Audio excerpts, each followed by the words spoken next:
Hello everyone, good morning, welcomes. और हम 11th commerce का पार्ट 2 लेक्चर स्टार्ट कर रहे हैं, जिसमें हम डिस्कस करने वाले आज हैं बेसिक कॉन्सेप्ट और अकाउंटिंग टर्मिनोलॉजीज और मीनिंग ऑफ इंपॉर्टेंट टर्म्स। तो बुक कीपिंग सब्जेक्ट के अंदर, बुक कीपिंग एंड अकाउंटेंसी में सबसे पहले जो मेन टर्म्स होते हैं उनको हम डिफाइन करेंगे, उनको समझेंगे हम, इसके बाद हम अकाउंट में अंदर जाएंगे। सबसे पहला है, देखो ध्यान से, हमने प्रीवियस लेक्चर में देखा what is book keeping, meaning of book keeping, definition of book keeping, importance and objectives of book keeping. आज हम डिस्कस कर रहे हैं आपके सामने जो बेसिक टर्म्स हैं उनको डिफाइन करेंगे, उनकी मीनिंग बताएंगे। पहला है transaction. What is transaction? Transaction शब्द का मतलब है व्यवहार, दो लोगों के बीच में व्यवहार। जब कोई व्यवहार होता है तो कम से कम दो पार्टीज होती है, एक होता है रिसीवर ऑफ द बेनिफिट और दूसरा होता है giver of the benefit. Benefit लेन देन का काम होता है, तो एक होता है रिसीवर ऑफ द बेनिफिट और दूसरा होता है गिवर ऑफ द बेनिफिट, मतलब दो पार्टी तो होती है ना। तो किसी भी ट्रांजेक्शन में एटलीस्ट मिनिमम 2 पार्टीज इन्वॉल्व होती हैं, शामिल होती है। तो देखिए कैसे, पहला टर्म है ट्रांजेक्शन। मैं इसे स्टार्ट करने से पहले एक बात बता दूं, हमारे पास नियर अबाउट करीबन हम डिफाइन करने वाले हैं 25 to 30 टर्म्स।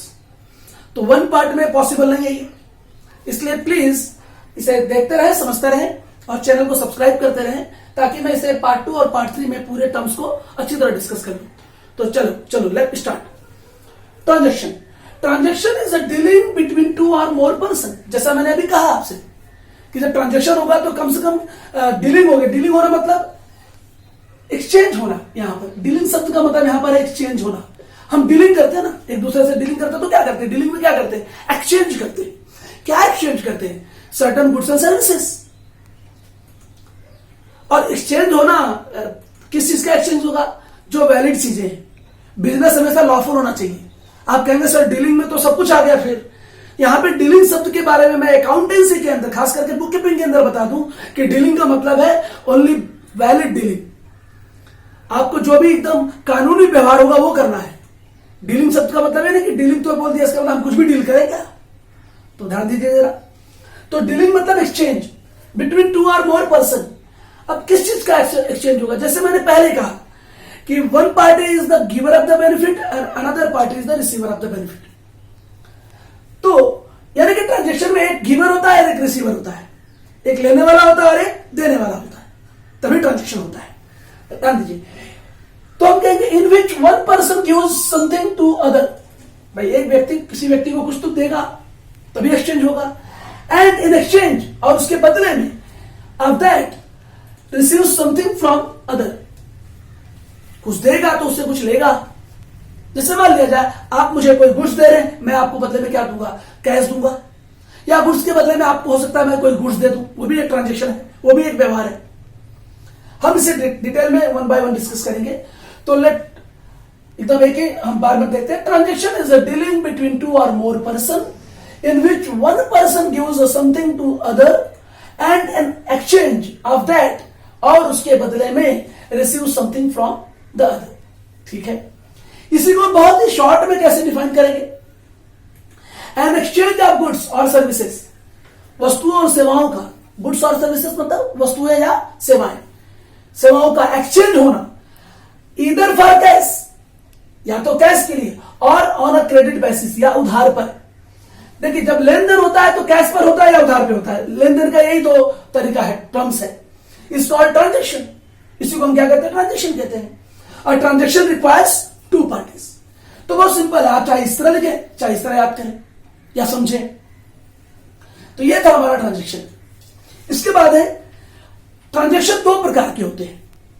एक होता है मॉनेटरी ट्रांजेक्शन और दूसरा होता है नॉन मॉनेटरी ट्रांजेक्शन। पहले हम कुछ मॉनेटरी ट्रांजेक्शन के बारे में डिस्कस करेंगे, हम नॉन मॉनेटरी ट्रांजेक्शन के बारे में बताएंगे। मैं एक बहुत सिंपल बात बता दूं कि मॉनेटरी ट्रांजेक्शन मतलब होता है वे ट्रांजेक्शन जो कैश के आधार पर किए जाते हैं। कैश के आधार पर जो व्यवहार किया जाएगा उसे हम मॉनेटरी ट्रांजेक्शन कहेंगे, और नॉन मॉनेटरी ट्रांजेक्शन के अंदर कैश का लेन देन नहीं होता है, तो नॉन मॉनेटरी हो गया वो। तो मैं यहां पर आपको ऐसे भी कह सकता हूं टाइप्स ऑफ ट्रांजेक्शन्स के बारे में बात करने वाले हैं। तो there are so many types of transaction in business. तो फर्स्ट हम लेते हैं कैश ट्रांजेक्शन। अब जैसे कैश ट्रांजेक्शन मतलब होता है नकदी व्यवहार, आप इसे कहते हैं हिंदी में नकदी व्यवहार। नकदी व्यवहार मराठी में कहते हैं रोक, नगद देने, नगद देने, ऐसा। तो भाई cash transaction means exchange of goods और सर्विसेज फॉर कैश। बहुत सिंपल बात। कैश ट्रांजेक्शन का मतलब होता है कि जब हम वस्तुओं और सेवाओं को नगदी यानी कि कैश पर लेन देन करते हैं तो उसे हम कैश ट्रांजेक्शन कहते हैं। इन कैश ट्रांजेक्शन गुड्स और services are directly exchange for cash. Cash transaction में वस्तुओं और सेवाओं को डायरेक्टली एक्सचेंज किया जाता है। डायरेक्टली एक्सचेंज करना मतलब वस्तुओं और सेवाओं को देना, उसके बदले में पैसे लेना, ये हो गया डायरेक्ट एक्सचेंज, है ना। जब हम डायरेक्टली वस्तुओं को देते हैं, वस्तुओं सेवाओं को प्रदान करते हैं, बदले में पैसे ले लेते हैं, वही हमारा कैश ट्रांजेक्शन है। When goods or services are purchased for immediate cash payment, यानी आपने इमीडिएट कैश पेमेंट करके जो वस्तुओं सेवाओं को आपने खरीदा वो आपका क्या है, कैश ट्रांजेक्शन है। It is known as cash transaction. For example cash sales, cash purchases. Cash पे आप सेल करोगे तो आपके पास पैसा आएगा, कैश पे आप परचेस करोगे तो आपके पास से पैसा जाएगा, वो आपका क्या है, कैश ट्रांजेक्शन। अब हम आते हैं थर्ड टर्म पे, क्रेडिट ट्रांजेक्शन। इसके पहले हमने क्या देखा, कैश ट्रांजेक्शन। अब आप देख रहे हैं क्या, क्रेडिट ट्रांजेक्शन। तो क्रेडिट का मतलब क्या होता है, उधार पर। क्रेडिट ट्रांजेक्शन मतलब उधार पर किया गया व्यवहार। हम व्यवहार तो कर लेते हैं आज की डेट में, लेकिन हम उसका पेमेंट फ्यूचर डेट में करने वाले होते हैं, उसे बोलते हैं क्रेडिट ट्रांजेक्शन। भाई जैसे आप मेरे पास आए, मान लिया जाए मैं दुकानदार हूं, आप मेरे पास आए कुछ वस्तुएं खरीदने के लिए, खरीद तो लिया, मैंने आपको वस्तु दे भी दिया, लेकिन आप बोले मैं पेमेंट अब नहीं करूंगा, 1 महीने के बाद करूंगा। तो ये फ्यूचर में पेमेंट आप कर रहे हैं, यही तो क्रेडिट ट्रांजेक्शन है। जिससे मैं पढ़ा रहा हूं, आप मेरे पास पढ़ने आ रहे हैं और पढ़ ले रहे हैं, तो भाई सर 1 महीने के बाद पेमेंट होगा। भाई ठीक है, कोई बात नहीं, 1 महीने बाद कर देना, सर्विसेज ले लो पहले। इस तरह के व्यवहार को हम कहते हैं क्रेडिट ट्रांजेक्शन, बहुत ही आसान भाषा में। अब देखिए इसको, credit transaction means exchange of goods और services for future payment. Simple एक लाइन में कह दिया, वस्तुओं और सेवाओं का एक्सचेंज, एक्सचेंज मतलब आदान प्रदान करना, गुड्स और सर्विसेज वस्तुओं और सेवाओं का, फॉर फ्यूचर पेमेंट, फ्यूचर में पेमेंट के लिए। ट्रांजेक्शन आज होगा, उसका पेमेंट कल परसों और आगे आने वाले डेट में होगा। यहां हम इसको कैसे कह सकते हैं, when in a business transaction cash is not paid और रिसीव्ड इमीडिएटली।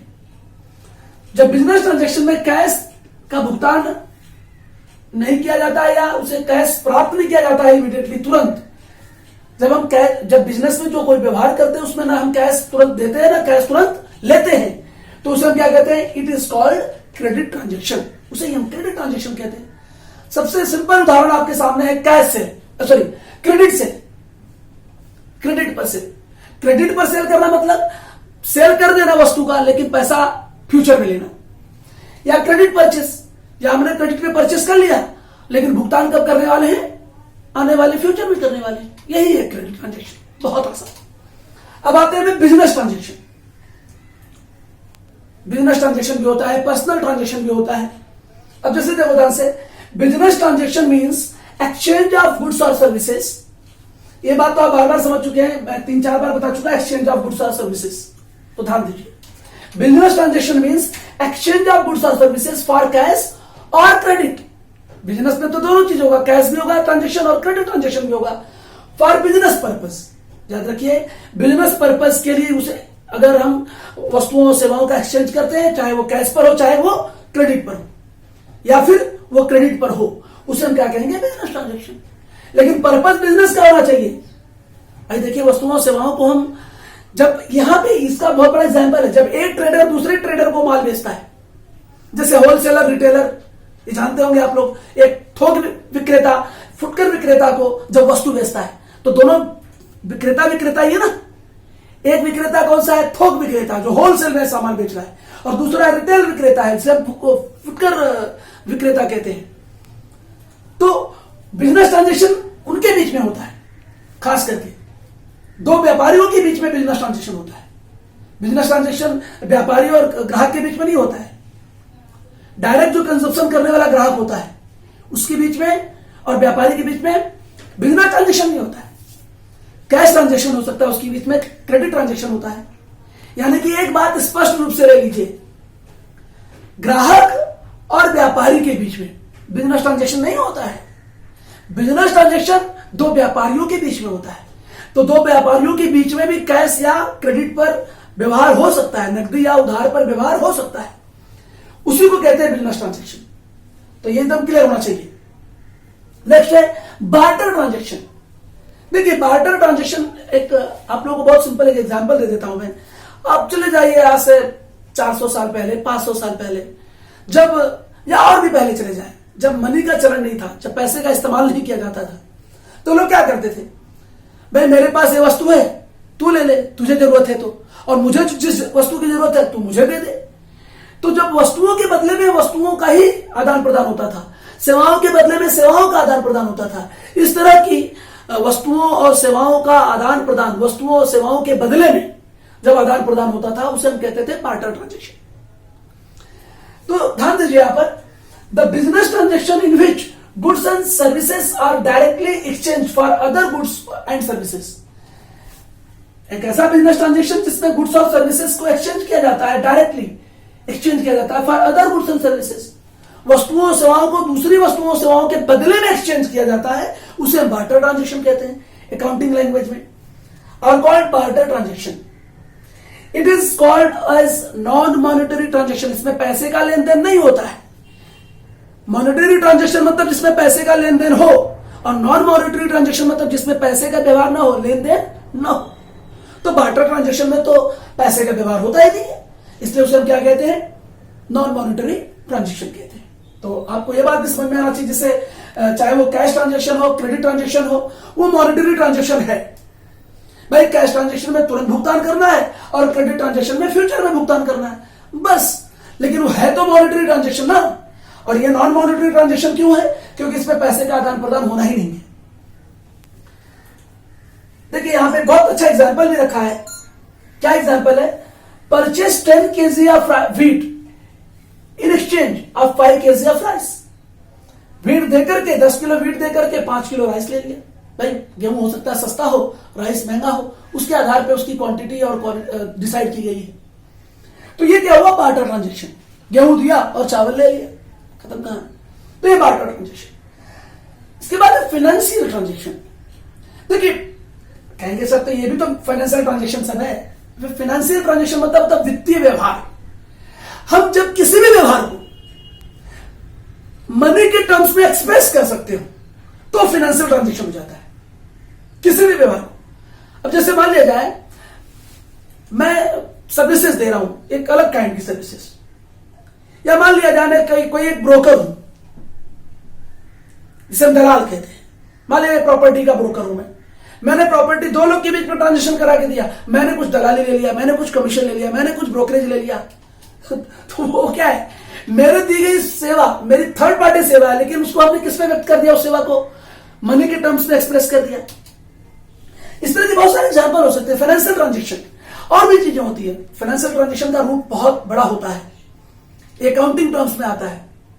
तो फाइनेंशियल ट्रांजेक्शन में मैं केवल इतना ही बताना चाहूंगा आपको और इतना ही समझाना चाहूंगा कि जब किसी व्यवहार को, बिजनेस में किए गए किसी भी प्रकार के व्यवहार को मनी के रूप में व्यक्त किया जा सकता हो, पैसे से उसको एक्सप्रेस किया जा सकता हो, तो उसे हम कहते हैं फाइनेंशियल ट्रांजेक्शन।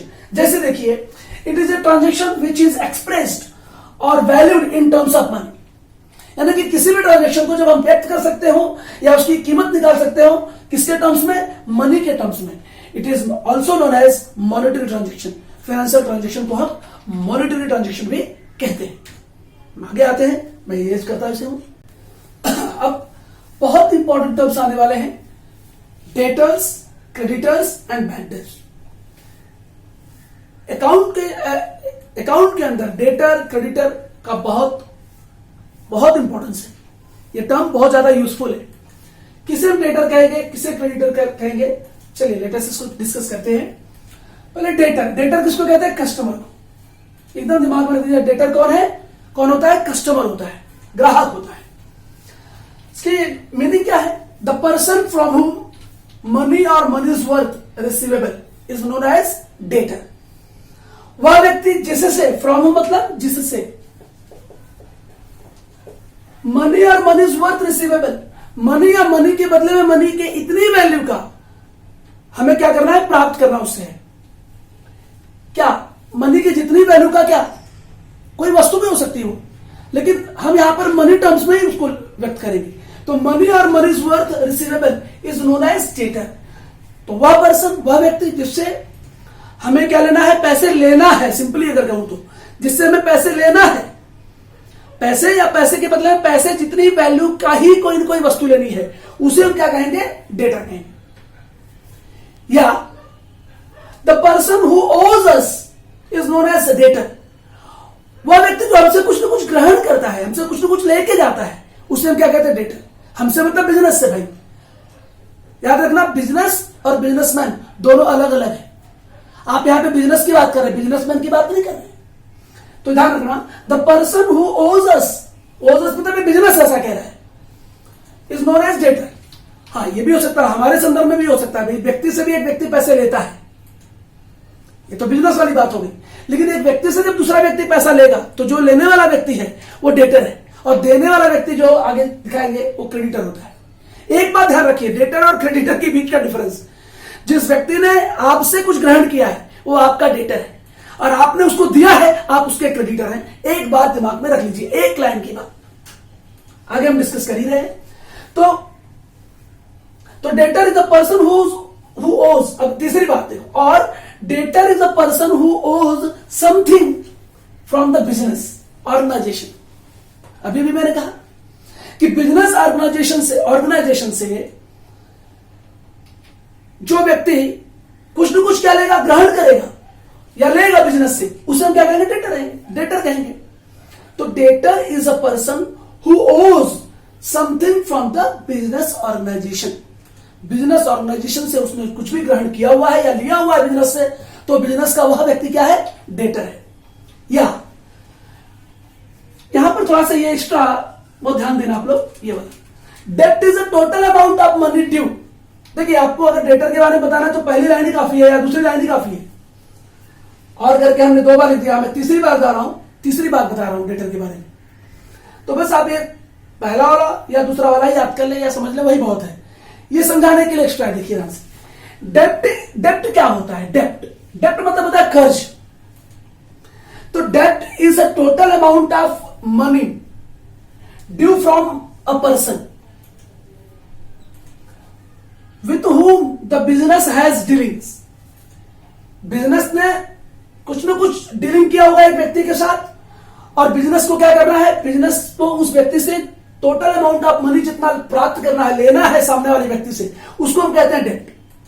भाई सामने वाले व्यक्ति से बिजनेस जितना पैसा लेने वाला है, वो बिजनेस के लिए क्या होगा, उस व्यक्ति पर डेप्ट होगा। वो व्यक्ति डेप्ट में है, कर्ज में है। किसके कर्ज में, बिजनेस के कर्ज में है। बिजनेस को कर्ज देने वाला है, कर्ज का पैसा देने वाला है।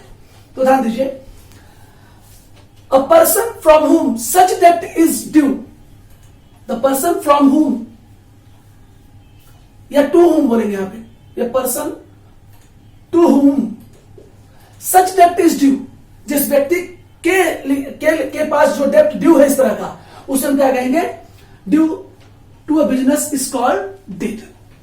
तो उसे डेटर कहेगा बिजनेस। तो बिजनेस के लिए डेटर कौन है, बिजनेस ने जिस व्यक्ति को क्या दे रखा है, कर्ज दे रखा है, वह व्यक्ति बिजनेस के लिए क्या है, डेटर है। बस, तो ये थोड़ा डिटेल में हो गया आप लोगों के। अब हम आते हैं क्रेडिटर। एक बात याद रखिए, मैंने अभी एक लाइन कहा आपसे कि जो डेटर होता है और क्रेडिटर, डेटर और क्रेडिटर के बीच का रिलेशन क्या है। डेटर जो होता है एक प्रकार से बिजनेस से कुछ ना कुछ रिसीव करता है, और बिजनेस उसे कुछ ना कुछ देता है, गिवर होता है। अगर मैं सिंपली बात कहूं, अगर बिजनेस ने किसी को क्या दिया हुआ है, कर्ज दिया हुआ है, या क्रेडिट पे सामान दिया हुआ है, या क्रेडिट सेल किया हुआ है, तो सामने वाला व्यक्ति क्या रहेगा, डेटर रहेगा, और बिजनेस क्या हो जाएगा, उस वक्त क्रेडिटर हो जाएगा। तो जरा ध्यान दीजिए इस रिलेशन को। और the person to whom amount is payable, जिस व्यक्ति को अमाउंट पे करना बाकी है, ये बिजनेस के संदर्भ में हम कह रहे हैं। The person to whom amount is payable is known as creditor. जिस व्यक्ति को धन पे करना है, करना बाकी है, पेएबल मतलब पे नहीं किया अभी तक है, पे करना बाकी है, या to be paid. The person to whom amount is payable is known as creditor. वह व्यक्ति जिसे हम अमाउंट पे करने वाले हैं, हम मतलब समझे यहाँ पे बिजनेस के संदर्भ में बात कर रहे हैं, तो बिजनेस, भाई बिजनेस भी तो किसी न किसी से डीलिंग करता होगा, बिजनेस का भी तो किसी न किसी से उधार पर व्यवहार होगा, बिजनेस भी तो किसी न किसी को पे करने वाला होगा, तो उसी के संदर्भ में कह रहे हैं the person to whom amount is payable is known as creditor. तो बिजनेस के द्वारा जिस व्यक्ति को पेमेंट करना बाकी है उस व्यक्ति को बिजनेस क्या बोलेगा? क्रेडिटर बोलेगा। और creditor is a person from whom the business organization owes something. देखो अब यहां पे बिजनेस ऑर्गेनाइजेशन ने कुछ न कुछ लिया है, तो बिजनेस का भी तो कोई ना कोई क्रेडिटर होता है, इसलिए तो उसको सप्लायर कहते हैं। क्या कहते हैं? सप्लायर। बिजनेस को जिसने माल सप्लाई किया है वो बिजनेस का सप्लायर है, बिजनेस उसे क्या बोलेगा? क्रेडिटर कहेगा, और बिजनेस भविष्य में उसे पेमेंट करेगा, अभी किया नहीं है, इसलिए वह व्यक्ति, सामने वाला व्यक्ति क्या होगा? बिजनेस का क्रेडिटर होगा। ध्यान दीजिए, in other words a creditor is a person to whom the business owes. Creditor कौन व्यक्ति है? वह व्यक्ति है जिससे बिजनेस क्या करता है? ओज करता है, जिससे बिजनेस ग्रहण करता है या लेता है। क्या ग्रहण करेगा बिजनेस? माल लेगा उससे, या उससे लोन भी ले सकता है बिजनेस। भाई मैं जिससे लोन लूंगा वो मेरा क्रेडिटर है। ध्यान दीजिए, और is required to pay some amount of cash is called creditor. या वह व्यक्ति बिजनेस जिसे क्या करने वाला है? पे करने वाला है, some amount of cash is called creditor. तो बिजनेस जिस व्यक्ति को सम अमाउंट ऑफ मनी या कैश पे करने वाला होगा वो क्या होगा? सामने वाला बिजनेस का क्रेडिटर होगा, यानी उसने बिजनेस को उधार पे दिया होगा कुछ न कुछ। ये भी बहुत ही सिंपल बात हुई। नेक्स्ट हम आते हैं बैड डेब्ट्स। भाई डेटर और क्रेडिटर के बीच में ही बैड डेब्ट्स का ताल्लुकात है। बैड डेब्ट मतलब बैड मतलब तो खराब होता है, बुरा होता है। यहां पे बैड डेब्ट, डेब्ट मतलब मैंने क्या बोला? कर्ज। तो बैड डेब्ट्स मतलब वह कर्ज का पैसा जो हमें नहीं मिल पाता है, वह हमें मतलब बिजनेस को नहीं मिल पाता है, वो बिजनेस के लिए क्या होता है? बैड डेब्ट्स होता है, नुकसान होता है। अच्छा, बिजनेस को नुकसान कौन पहुंचाएगा? बिजनेस का कस्टमर। कस्टमर को हम क्या कहते हैं? डेटर कहते हैं। तो डेटर क्रेडिटर को पेमेंट करता है। डेटर किसको पेमेंट करता है? क्रेडिटर को। जैसे मान लिया जाए मैं बिजनेसमैन हूं या मैं बिजनेस हूं, मैंने सामने वाली पार्टी को क्या किया? क्रेडिट पर माल बेचा, उधार पर माल बेचा। मैंने क्रेडिट ट्रांजेक्शन के बारे में बताया आपको। तो उधार पे माल बेचा और उसने कहा कि भाई 1 महीने के बाद मैं पेमेंट करने वाला हूं, और 1 महीने बीत जाने के बाद भी उसे बार बार एफर्ट्स लेने के बाद भी वो व्यक्ति क्या कर रहा है? पेमेंट नहीं कर रहा है, और पेमेंट नहीं कर रहा हो, कहीं लापता भी हो गया, तो बिजनेस क्या बोलेगा? अरे भाई ये तो नुकसान हो गया। तो जो बिजनेस का नुकसान है वही तो बिजनेस का बैड डेब्ट्स है। तो अब आते हैं, देखिए कैसे। A sum of money due from other person. Sum of money मतलब जो कुछ भी, total amount of money. Sum of money मतलब total amount of money due from other person, जो दूसरे व्यक्ति पर बाकी है लेना, इज कॉल्ड डेब्ट। उसे हम डेब्ट कहते हैं। पहले तो डेब्ट किसे कहते हैं, फिर द डेब्ट which can not be recovered from debtor. याद रखो, द डेब्ट which can not be recovered from debtor. Debtor मतलब ग्राहक, कस्टमर। कस्टमर से जो हम डेब्ट नहीं वसूल कर पाते, जो कर्ज का पैसा नहीं वसूल कर पाते हैं, आर कॉल्ड बैड डेब्ट। उसी को हम क्या कहते हैं? बैड डेब्ट कहते हैं। तो वेरी सिंपल, बैड डेब्ट is the amount which are not recovered from the debtor. Shortcut में आप क्या कहेंगे नॉर्मली? बैड डेब्ट is the amount which are not recovered from the debtor. यानी कि कस्टमर से, ग्राहक से जो पैसा हम वसूल नहीं कर पाते हैं वो हमारा बैड डेब्ट से, डूबा हुआ पैसा, नुकसान हो गया हमेशा के लिए, वो मिलने वाला नहीं है। अच्छा, बैड डेब्ट रिकवर्ड भी हो सकता है भैया, उसके बारे में हम बाद में चर्चा करेंगे। खैर, it is a revenue loss to the business. देखिए, रेवेन्यू लॉस और इनकम लॉस के बारे में हम आगे डिटेल में जाएंगे, लेकिन मैं फिर भी बता देता हूं ये बिजनेस का रेवेन्यू लॉस क्यों होता है। बिजनेस का 2 प्रकार का लॉस हो सकता है, एक इनकम का लॉस होता है, एक रेवेन्यू का लॉस होता है। इनकम और रेवेन्यू में बहुत बड़ा अंतर है, सब लोग इसको सेम टर्म समझते हैं, लेकिन इनकम अलग है, रेवेन्यू अलग है। थोड़ा सा डिटेल में देख लीजिए। रेवेन्यू क्या है? जैसे मान लिया जाए बिजनेस ने माल सेल किया, और सेल करने से जो प्रॉफिट होता है वो बिजनेस का रेवेन्यू इनकम होता है, रेवेन्यू होता है। रेवेन्यू प्रॉफिट या रेवेन्यू लॉस होता है। मान लिया जाए बिजनेस ने सेल किया और बिजनेस को 100 रुपए का लाभ हुआ, वो बिजनेस का रेवेन्यू प्रॉफिट होगा। बिजनेस ने कोई माल सेल किया और पैसा नहीं मिला उसका, वो बिजनेस का रेवेन्यू लॉस है। अब इनकम लॉस या इनकम प्रॉफिट क्या होता है? मान लिया जाए मेरे पास बिजनेस, साइकिल की बिजनेस है, चलिए भाई मैंने साइकिल क्या दिया, किसी को चलाने के लिए दिया भाड़े पर। मैंने साइकिल बेचा नहीं, मैंने साइकिल भाड़े पे चलाने के लिए दिया। भाई ढाई घंटे चला के लेकर 10-20 रुपए दे मुझे, वो बिजनेस की इनकम है। तो याद रखिए, रेवेन्यू इनकम या जो रियल इनकम होती है बिजनेस की, दोनों में अंतर है। तो ये रेवेन्यू लॉस और रेवेन्यू प्रॉफिट अलग होता है, और बिजनेस की रियल इनकम अलग होती है। तो आज के लिए यहीं पर हम इसको समाप्त करते हैं। आगे हमारे पास बहुत सारे टर्म्स हैं जिसे हम डिस्कस करने वाले हैं। आज 9 तक हुआ है। हमारे आगे के लेक्चर्स में पार्ट 3 में हम आएंगे, इसमें बहुत सारे टर्म्स को हम डिस्कस करने वाले हैं। तो आज हमने क्या देखा, ट्रांजैक्शन क्या है, कितने टाइप्स के ट्रांजैक्शन होते हैं, cash transaction, credit transaction, barter transaction, business transaction, financial transaction, फिर हमने देखा डेटर, फिर क्रेडिटर, और इसके बाद हमने देखा बैड डेब्ट। अब आगे के लेक्चर में बहुत सारे ऐसे टर्म्स के बारे में डिस्कस करने वाले हैं। लगभग हम 25 से 30 टर्म्स पर डिस्कस करेंगे। तो पार्ट 3, 4 में भी हम जा सकते हैं डिस्कस करते हुए। आप सब देखते रहिए, समझते रहिए, खुश रहिए, हंसते रहिए, मुस्कुराते रहिए, और चैनल को सब्सक्राइब करते रहिए। धन्यवाद।